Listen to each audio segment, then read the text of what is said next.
perkenalkan, nama saya Andrea Neisa dari kelas 10 IPS 2. Dan hari ini saya akan mempresentasikan tentang aktivitas fisik. Nah, apa sih aktivitas fisik itu? Ntar ya, aku lihat, gue gak kelihatan soalnya.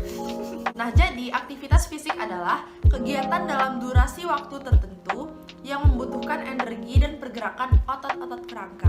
Nah, mungkin kita kiranya aktivitas fisik ya lari, jalan, berenang. Sebenarnya aktivitas fisik itu dibagi 3. Yang pertama aktivitas tingkat rendah, yang kedua aktivitas tingkat sedang, dan yang ketiga aktivitas tingkat tinggi. Jadi pertama kita bakal ngebahas tentang aktivitas fisik tingkat rendah. Nah, aktivitas ini tuh tidak memerlukan banyak tenaga dan tidak menyebabkan perubahan dalam pernafasan.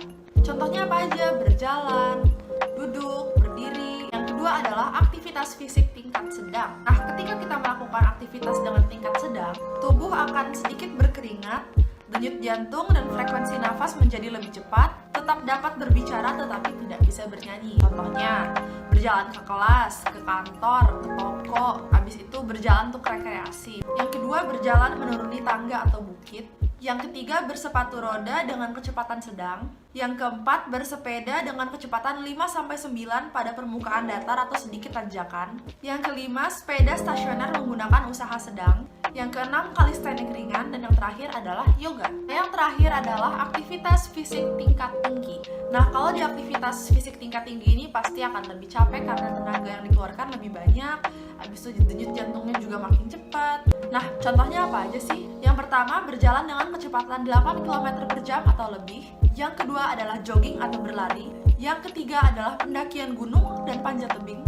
Yang keempat, menggunakan sepatu roda dengan kecepatan tinggi. Yang kelima, bersepeda pada tanjakan yang curam. Yang keenam, menggunakan sepeda stasioner dengan usaha yang berat. Yang ketujuh, kalistenik berupa push up dan pull up. Dan yang terakhir, karate, judo, dan taekwondo. Nah, pastinya segala hal yang kita lakukan tuh pasti punya manfaatnya dong. Apa saja sih manfaat-manfaat aktivitas fisik bagi pelajar? Yang pertama, meningkatkan pertumbuhan dan perkembangan sistem muskuloskeletal atau sistem otot, dan neuromuskular yaitu sistem syaraf.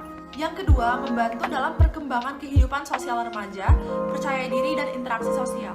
Yang ketiga, menunjang produktivitas dan konsentrasi remaja dalam melakukan kegiatan sehari-hari, khususnya menerima pelajaran di sekolah. Yang keempat, membantu mengontrol berat badan. Dan yang kelima adalah dapat mengurangi resiko penyakit kardiovaskular, diabetes, kanker usus dan payudara, serta depresi. Kalau kita bayangkan nih, setiap hari kan kita ke sekolah, pulang, dan pasti banyak hal yang kita lakukan, aktivitas fisik yang mungkin kita kira ya itu nggak terlalu capek, tapi sebenarnya itu tergolong loh dalam aktivitas fisik. Jadi saya akan memberikan sedikit contoh sebenarnya apa aja sih yang kita udah lakuin setiap hari dan merupakan aktivitas fisik.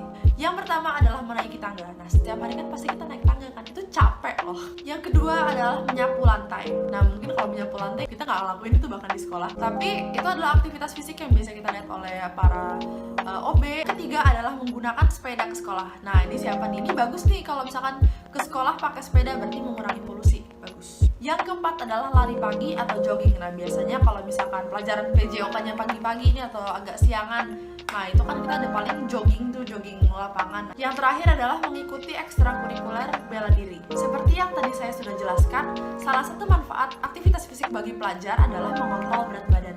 Nah, ada loh suatu sistem yang bisa mengukur dan menentukan apakah berat badan kita ini sudah ideal belum sih. Nah, alat tersebut adalah body mass index. Sebenarnya sih bukan alat, tapi lebih ke angka-angka saja. Cara menghitung body mass index adalah berat kita dalam kilogram dibagi tinggi kita dalam meter. Nah, bisa dilihat di sebelah sini ada contohnya, yaitu punya saya sendiri. Nah, jadi kan berat saya ini 55 kg dan tinggi saya 162 cm, dijadikan meter jadi 1,62 meter. Pertama kita hitung dulu dari yang tingginya. Jadi 1,62 dikali 1,62 hasilnya 2,62. Setelah dapat hasil dari yang tinggi, kita akan bagi dengan yang si berat kilogramnya. Jadinya 55 dibagi 2,62. Hasilnya 20,9. Body mass index punya kategori. Ada 4 kategori. Yang pertama, di bawah 18,5 berarti berat badannya kurang. Yang kedua, 18,5 sampai 22,9 artinya berat badan normal. Yang ketiga, 23 sampai 29,9 artinya berat badan berlebih atau kecenderungan obesitas. Dan yang terakhir, 30 ke atas berarti obesitas. Sekian presentasi dari saya, mohon maaf bila ada salah kata. Semoga kita dapat menjaga tubuh kita agar lebih sehat lagi, apalagi di masa-masa pandemi ini kita harus tetap menjaga kesehatan tubuh ya.